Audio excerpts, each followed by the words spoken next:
Hello all, welcome to our channel chem ritual guide. இன்றைக்கி நம்ம என்ன பார்க்கலாம் அப்படின்னா, 8th ஸ்டாண்டர்ட் சிபிஎஸ்சி சிலபஸில் இருக்கக்கூடிய செகண்ட் யூனிட்ல இருந்து medicinal use of micro organisms அப்படின்ற டாப்பிக்லேருந்து பார்க்க ஸ்டார்ட் பண்ணலாம். இப்போ நமக்கு உடம்பு சரியில்லைன்னு வச்சுக்கோங்களேன், நம்ம டாக்டர் கிட்ட வந்து போகிறோம். டாக்டர் வந்து நமக்கு வந்து டேப்லெட்ஸ் வந்து கொடுப்பாங்க. அந்த டேப்லெட்ஸில் என்ன இருக்கும் அப்படின்னா, ஆன்டிபயோட்டிக் டேப்லெட்ஸ் வந்து இருக்கும், இல்லை அப்படின்னா கேப்சூல்ஸ் வந்து இருக்கும், இல்லை அப்படின்னா இன்ஜெக்ஷன்ஸ் சச் ஆஸ் பென்சிலின், இந்த மாதிரி இன்ஜெக்ஷன்ஸ் எல்லாமே வந்து நமக்கு பண்ணுவாங்க. இதனோட சோர்ஸ் வந்து எங்கேருந்து வருது அப்படின்னா மைக்ரோ ஆர்கானிசம்ஸ். அதாவது இந்த நம்ம யூஸ் பண்ணுறோம் இல்லையா மெடிசன்ஸ், அந்த மெடிசன்ஸ் வந்து என்ன பண்ணும் அப்படின்னா கில் பண்ணும். எதை வந்து கில் பண்ணும் அப்படின்னா நம்மளோட டிசீஸ்க்கு, அதாவது மைக்ரோ ஆர்கானிசம்ஸ்னால நமக்கு வரக்கூடிய டிசீஸை வந்து என்ன பண்ணும் அப்படின்னா கில் பண்ணும். சரியா, நமக்கு கொடுக்கக்கூடிய மெடிசன்ஸ் வந்து கில் பண்ணும். இல்லை அப்படின்னா வந்து growth of stop the growth of diseases causing micro organisms. இதை தான் வந்து என்னென்னு சொல்கிறாங்க அப்படின்னா வந்து ஆன்டிபயோட்டிக்ஸ் அப்படின்னு சொல்கிறாங்க. These days a number of antibiotics are being produced from bacteria and fungi. Streptomycin, tetracycline and erythromycin are the some of the commonly known antibiotics which are made from fungi and bacteria. இப்போ நம்ம use பண்ணக்கூடிய antibiotics எல்லாமே வந்து எதுலேருந்து make பண்ணுறாங்க அப்படின்னா வந்து fungi or bacteria. இந்த ஆன்டிபயோட்டிக்ஸ் வந்து என்ன அப்படின்னா manufactured by growing specific organisms and are used to cure variety of diseases. ஓகேங்களா, இந்த மைக்ரோ ஆர்கானிசம்ஸ் வந்து என்ன பண்ணும் அப்படின்னா வந்து நிறைய டிசீஸோட வரக்கூடிய மைக்ரோ ஆர்கானிசம்ஸ் எல்லாத்தையும் வந்து கில் பண்ணுறதுக்கு யூஸ் ஆகுது. Antibiotics are even mixed with the feed of livestock and poultry to check the microbial infections in animals. ஓகேங்களா, இந்த ஆன்டிபயோட்டிக் டேப்லெட்ஸ் இருக்கு இல்லையா, அதை வந்து ஃபஸ்ட்டு பவுல்ட்ரியில் வச்சு லைஃப் ஸ்டாக்கில் உயிரோடு இருக்கக்கூடிய பொருட்கள், அதாவது அனிமல்ஸ்க்கு வந்து கொடுத்து செக் பண்ணுவாங்க. They are also used control many plant diseases. இது எல்லாத்தையுமே வந்து இந்த மைக்ரோ ஆன்டிபயோட்டிக்ஸ் இருக்கு இல்லையா, இந்த ஆன்டிபயோட்டிக்ஸ் வந்து பிளான்ட் டிசீஸ் எல்லாத்தையும் வந்து கண்ட்ரோல் பண்ணுறதுக்கும் யூஸ் பண்ணுறாங்க. ஓகேங்களா, இப்போ இந்த பாக்ஸில் இருக்கிறது பார்க்கலாம். இன் 1829 Alexander Fleming was working in a culture of disease causing bacteria. Suddenly he found the spores of a little green mold in one of his culture plates.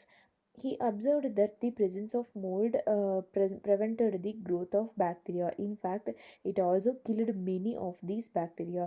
From this the mould penicillin was prepared. அதாவது 1929 Alexander Fleming என்ன பண்ணிகிட்ருக்காரு அப்படின்னா வந்து கல்ச்சரில் வந்து work பண்ணிகிட்ருக்காரு, diseases causing bacteria. ஓகேங்களா, suddenly இவர் என்ன பார்க்குறாரு அப்படின்னா வந்து க்ரீன் கலரில் வந்து ஒரு மோல்டு மாதிரி அதில் வந்து ஃபார்ம் ஆகிறது பார்க்குறாரு. அது ஃபார்ம் ஆகிறது மட்டும் இல்லாமல் அந்த மோல்டு வந்து ப்ரெசன்ஸாக இருந்துச்சு அப்படின்னா அதாவது பாக்டீரியாவோட க்ரோத்தை வந்து ப்ரிவெண்ட் பண்ணுது. இன்னும் சொல்ல போனோம் அப்படின்னா அதை வந்து கில் பண்ணுது. இதுதான் வந்து பென்சிலின் வந்து ப்ரிப்பேர் பண்ணதுக்கு first method. It is important to remember that antibiotics should have taken in any advice of qualified doctor. Also, you must complete the course prescribed by the doctor. If you take antibiotics when not needed or in wrong doses, it may make the drug less effective when you might need in it future.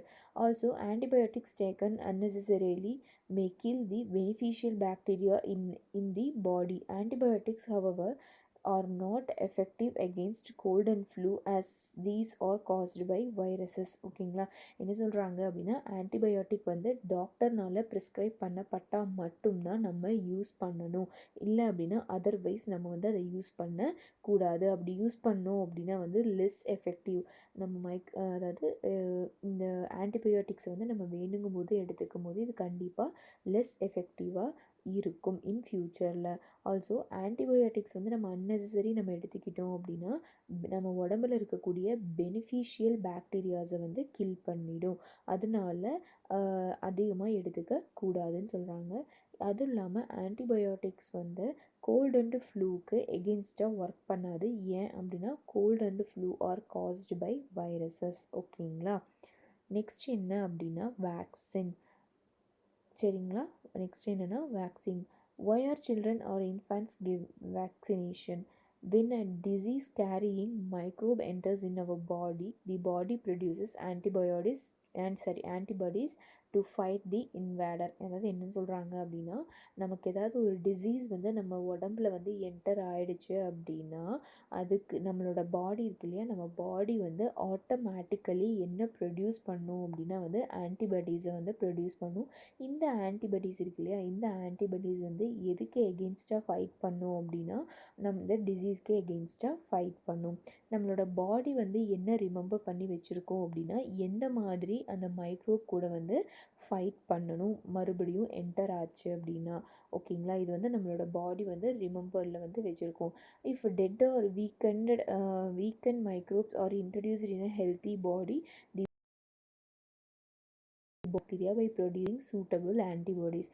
In case நம்மளோட உடம்புல வந்து dead or weaken microbes வந்து introduce ஆச்சு அப்படின்னா, நம்மளோட பாடி என்ன பண்ணிடும் அப்படின்னா, அதை வந்து கில் பண்ணிடும் அப்படின்னு சொல்லி சொல்கிறாங்க. எப்படி கில் பண்ணும் அப்படின்னா, அவர் பாடி ப்ரொடியூஸ் சூட்டபிள் ஆன்டிபாடிஸை வந்து ப்ரொடியூஸ் பண்ணி அதை வந்து கில் பண்ணிடும். இந்த ஆன்டிபாடிஸ் இருக்கு இல்லையா, தி ஆன்டிபாடிஸ் நம்மளோட பாடியில் வந்து இருக்கும், எப்போவுமே வந்து ஆன்டிபாடிஸ் வந்து இருக்கும். நம்ம வந்து we are protected from the disease causing microbes or ever. இந்த டிசீஸ் காஸ்டு பை இந்த ஆன்டிபாடிஸ் என்ன பண்ணோம் அப்படின்னா, நம்மளோட டிசீஸ்க்கு எகென்ஸ்டாக வந்து ஃபைட் பண்ணும். This is how the vaccination works. Several diseases including cholera, tuberculosis, small pox, hepatitis can prevented by vaccination. Edward Jenner discovered the vaccine of small pox in 1798. ஓகேங்களா, ஸ்மால் பாக்ஸ்னால் சின்னம்மை. In your childhood, you must have been given injections to protect yourself against several diseases. Can you prepare a list of these diseases? You may take help from your parents. ஓகேங்களா, நம்மளோட childhood எடுத்துக்கிட்டோம் அப்படின்னா, நமக்கு நிறைய injections வந்து பண்ணியிருப்பாங்க. எதுக்காக அந்த இன்ஜெக்ஷன்ஸ் பண்ணாங்க அப்படின்னு நமக்கு வந்து தெரியாது. கண்டிப்பாக நம்மளோட பேரண்ட்ஸ்க்கு வந்து தெரிஞ்சிருக்கும். அதாவது குழந்தைங்களை வந்து இந்த மாதிரியான டிசீசஸில் இருந்து ப்ரொடெக்ட் பண்ணுறது வந்து ரொம்ப ரொம்ப நெசசரி. அதனால தான் வந்து வேக்சினேஷன்ஸ் வந்து அவைலபிளாக இருக்குது. அதுக்கான அவேர்னஸை வந்து டிவிலையும் நியூஸ் பேப்பர்லேயும் வந்து திரும்ப திரும்ப வந்து பண்ணி ஆட்ஸ் வந்து வந்துக்கிட்டே இருக்கும். எதுக்காக அப்படின்னா, protection of our child against polio மாதிரியான நோய்கள்லேருந்து குழந்தைங்களை காப்பாற்றுறதுக்காக. World wide campaign against smallpox has finally led its eradication from most parts of the world. ஓகேங்களா, these days vaccines are made on a large scale from microorganisms to protect humans and other animals from several diseases. ஓகேங்களா, vaccines வந்து கண்டிப்பாக நம்மளோட உடம்பு வந்து எதுக்காக வந்து இது பண்ணும் அப்படின்னா, நம்மளோட உடம்பில் நேச்சுரலாக இருக்கக்கூடிய ஆன்டிபாடிஸ் வந்து எப்படி இருக்கும் அப்படின்னா, நமக்கு டிசீசஸ் மைக்ரோப்ஸ் எடுத்துக்கிட்டு ஒரு டெட் இல்லை அப்படின்னா, உயிரோடு இருக்கக்கூடிய மைக்ரோப்ஸ் வந்து நம்ம உடம்புக்குள்ளே வந்துச்சு அப்படின்னா, நம்மளோட உடம்பு வந்து ஆட்டோமேட்டிக்காக என்ன ப்ரொடியூஸ் பண்ணும் அப்படின்னா வந்து ஆன்டிபாடிஸை வந்து ப்ரொடியூஸ் பண்ணும். இந்த ஆன்டிபாடிஸ் வந்து நம்மளோட உடம்புக்குள்ளேயே வந்து இருக்கும். அந்த ஆன்டிபாடிஸ்க்கு வந்து தெரியும் எப்படி வந்து அந்த இன்வேடர் கூட வந்து ஃபைட் பண்ணணும் அப்படின்னு சொல்லிட்டு அதுக்கு வந்து தெரியும். ஃபைட் பண்ணி அதை வந்து கில் பண்ணும். ஓகேங்களா, இதே மெக்கானிசம் தான் இங்கே யூஸ் பண்ணுறாங்க அப்படின்னா வந்து வேக்சினில் வந்து யூஸ் பண்ணியிருக்காங்க. ஃபஸ்ட்டு வேக்சின் வந்து யார் இது பண்ணாங்க அப்படின்னா 1798 வந்து எட்வர்ட் ஜென்னர் அப்படிங்கிறது தான் வந்து ஸ்மால் பாக்ஸுக்கு வந்து வேக்சினேஷன் அப்படின்றது வந்து கண்டுபிடிச்சாங்க. இதை வேக்சினேஷன் தொடர்பாக நிறைய அட்வர்டைஸ்மெண்ட்ஸ் வந்து டிவிலேயோ நியூஸ் பேப்பர்லேயோ கண்டினியூவாக வந்துகிட்டே வந்திருக்கு. கண்டிப்பாக வேக்சினேஷன் மூலமாக நம்ம வீட்டில் இருக்கக்கூடிய குழந்தைகளை வந்து ப்ரிவெண்ட் பண்ணுறது ரொம்ப ரொம்ப இம்பார்ட்டண்ட்டாக இருக்குது அப்படின்னு சொல்லி சொல்கிறாங்க. ஓகேங்களா, நம்ம நெக்ஸ்ட் கிளாஸில் வந்து இன்க்ரீஸிங் ஆஃப் சாயில் ஃபர்டிலிட்டி அதுலேருந்து பார்க்க ஸ்டார்ட் பண்ணலாம். இப்போ தான் நீங்கள் நம்ம சேனலை ஃபஸ்ட் டைம் பார்க்குறீங்க அப்படின்னா மறக்காமல் நம்ம சேனலை சப்ஸ்கிரைப் பண்ணிக்கோங்க. கூடவே இருக்க பெல் ஐக்கானை கிளிக் பண்ணிக்கோங்க. உங்களுக்கு ஏதாவது சஜஷன்ஸ் இருந்துச்சு அப்படின்னா மறக்காமல் கமெண்ட் செக்ஷனில் லீவ் பண்ணுங்கள். தேங்க்யூ, தேங்க்ஸ் ஃபார் வாட்சிங்.